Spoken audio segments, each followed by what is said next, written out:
BlacKkKlansman was directed by Spike Lee and stars John David Washington as Ron Stallworth. And this is the outrageous true story about a police officer from Colorado, played by John David Washington, who decides to infiltrate the KKK. And he does so by talking to them on the phone. But one of his fellow officers, portrayed by Adam Driver, goes to them in person and acts as his surrogate while Ron talks to them on the phone and gets inside their heads.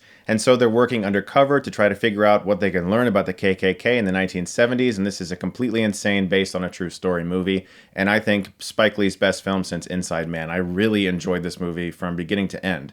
I thought it was riveting, but most surprisingly, very funny. I really didn't expect that going in because I tried to stay away from the trailers. I've been trying to do that lately where I don't see too many of the trailers or know much about the film going in, and I found that I enjoy films, or at least am surprised by films a lot more in doing that. So I was really taken aback by how hilarious this film actually is and how often I was laughing.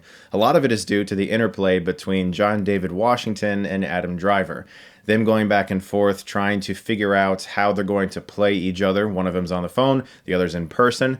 This is just such a great idea, and it's actually surprising the film hasn't been made up until now, because not only is it a very relevant movie for today's times, it's just such a great story. And for this film, Spike Lee has taken a considerably more mainstream approach, and I think that was a very wise decision, because this film needs to be seen by as many people as possible. And to do so, you kind of have to adopt more of a crowd-pleasing element to your film, even though the story is very dark. And in so doing, I feel like a lot more people are going to see this movie, and a lot more people are going to hear the message and understand its importance. There are some historical inaccuracies throughout the film, and some things have been more embellished to create more of a theatrical experience.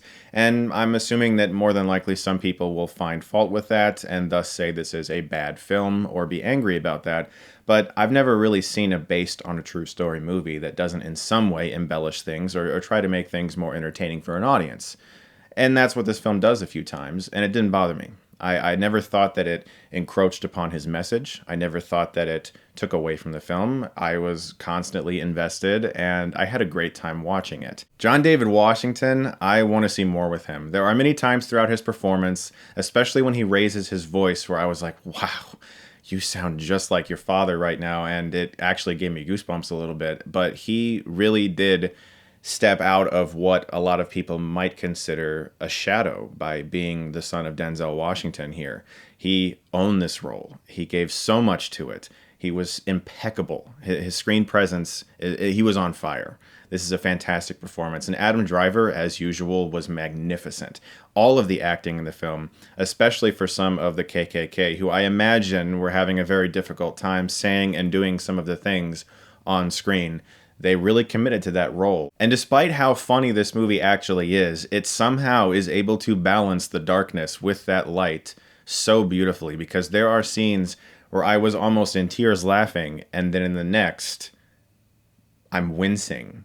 There's a scene where one person tells a story about a horrifically violent act, and it made me sick to my stomach. And that's the power this film has. The end credits, in particular, I was almost in tears, and so there's a lot to like about this film. Really, the only real issue I can find with it that bugged me throughout is that it is a little too long, perhaps. It's just, there's a few scenes where the pacing isn't as good as it could be.